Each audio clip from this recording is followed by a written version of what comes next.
Hello everyone, William here. In today's video, I'll be showing you my favorite card from base set, and I showed it last time, and it was base set Clefairy. And as I showed in the last video, this one's a no rarity Clefairy. If you aren't familiar with how the Japanese base set was, in their first print runs of base set in Japan 1996, the cards, the base set cards did not have a rarity symbol at the bottom of the card. So this, you could say, is essentially the first edition copy of a Japanese Clefairy. And the reason why I bought this card is because Clefairy is my favorite holo. Back in the day, I always was curious as to why Clefairy was a holo. It had 40 HP, and looking at the card, you could not. To me, it did not really do any damage. I went to sometime later. I did see that the metronome attack was good. This is before I knew how to play the game, but from what I understand now, it wasn't really supposed to be playable because metronome was mistranslated in English. So the original Japanese, I'm pretty sure this was simply a card you bought not for playing, but just because you like the Pokemon Clefairy. And here is my first edition copy. Back when I got into hobby, returning to it in 2017, this was one of the very first cards I got. Back then I got a PSA 9, but there's a whole reason why I sold that, but I won't get into it. One thing I always found good about Clefairy was that the price has always been relatively cheap in comparison to the other base set cards. For comparison, for what I bought this first edition copy for 8.5, I would say an unlimited base set Charizard's probably the same price, which kind of makes sense. Charizard obviously has an extreme premium compared to some of the other holos. Another reason why I really like Clefairy was because it was one of the very first episodes I saw.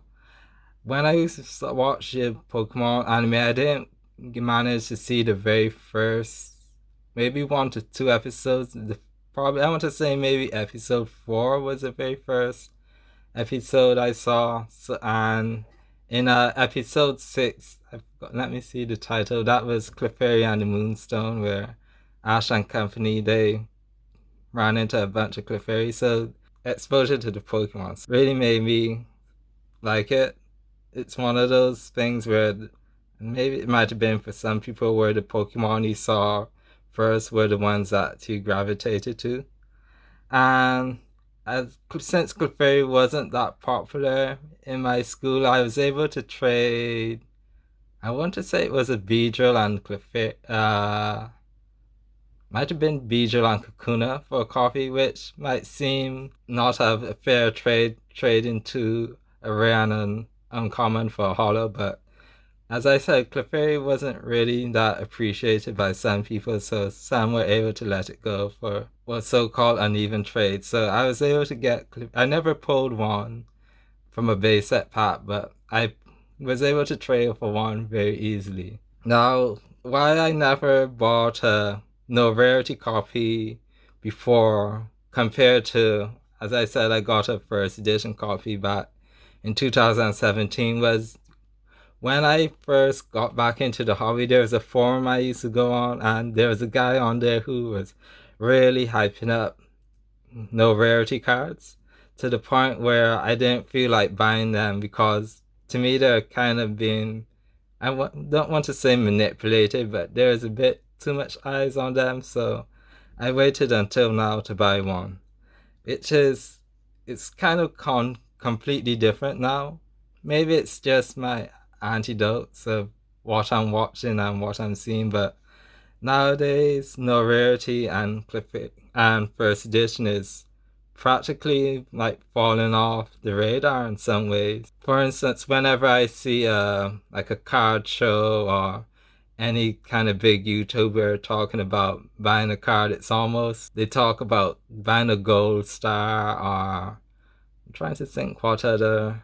It's mainly Gold Stars I hear. And like when I got back in 2017, first edition was really the talk of the town. Now it seems to be completely different, where people have moved on, which in a way makes sense. Like people like me, I'm in my 30s, obviously.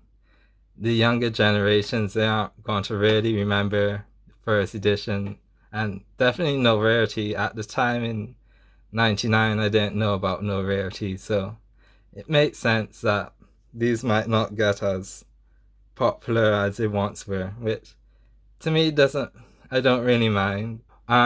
It kind of goes into a card.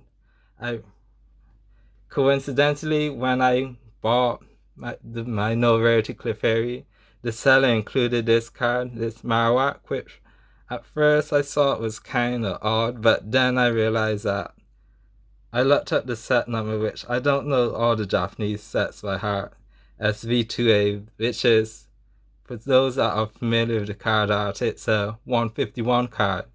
And actually, this is my very first 151 card, Marowak. And you might think, even though, how could I like first edition and base set, even buying a No Rarity card and not even have any 151 cards despite how popular it was? And it's basically because I wanted to try and collect the oldest cards first. There's still a handful of Clefairy cards that I don't own.